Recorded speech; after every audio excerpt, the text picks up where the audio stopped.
नमस्कार साथीहरू।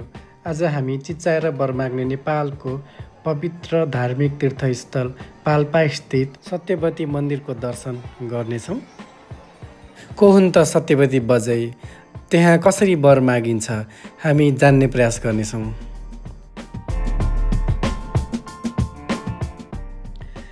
हरेक वर्ष तिहार पछाडिको एकादशीदेखि कार्तिक शुक्ल पूर्णिमासम्म 5 दिन विशेष मेला लाग्ने गर्दछ। त्यस अवधिमा देश तथा विदेशबाट लाखौँको सङ्ख्यामा भक्तजनहरू आई चिच्चाएर वर माग्ने गर्नुहुन्छ। किंवदन्ती अनुसार प्राचीन कालमा सत्यवती नामकी रानी थिइन्। उनी तान्त्रिक विद्यामा निपुण थिइन्।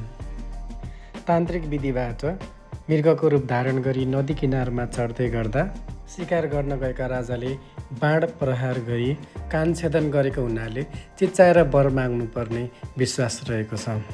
सत्यवती रानीको कान छेदन पश्चात ताल सुकेको र स्थानीयले ताल किन सुक्यो भनी पुकार गर्दा सत्यवती देवी प्रकट भई आफूले कान नसुन्ने र कार्तिक शुक्ल पूर्णिमाको दिन आएर चिच्चाएर वर मागे मनोकामना पुरा हुने बताएपछि स्थानीयले चिच्चाएर वर माग्दा तालमा पानी जम्मा भएको विश्वास गरिन्छ। तत्पश्चात बाँस तथा निगालोको लिङ्गो लिई 3 पटक तलाउ परिक्रमा गरी चिच्चाएर वर माग्ने चलन बसेको विश्वास गरिन्छ।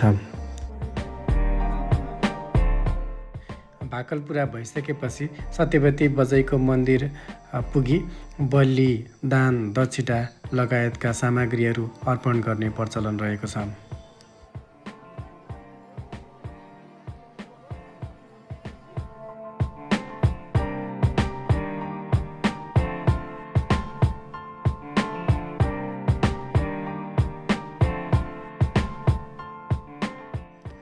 ताल वरिपरि भक्तजनहरूले यसरी चिच्चाइ वरदान माग्ने गर्नुहुन्छ।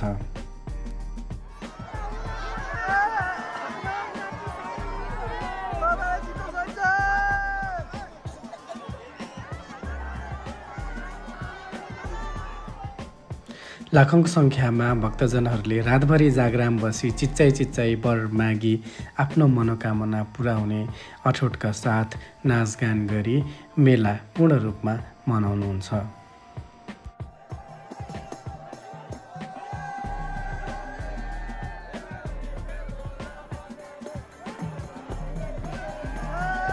ताल वरिपरि ध्वजा पताका, लिङ्गा, अगरबत्ती, धूप सहितको दृश्य निकै नै मनमोहक देखिन्छ।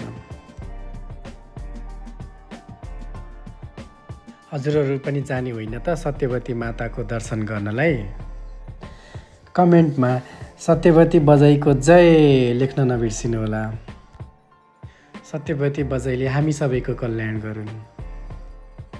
अन्त्यसम्म हाम्रो भिडियो हेरिदिनु भएकोमा धन्यवाद। यी र यस्तै भिडियो हेर्नको लागि सब्स्क्राइब गरेर हामीसँगै जोडिनुहोला। शुभ दिन।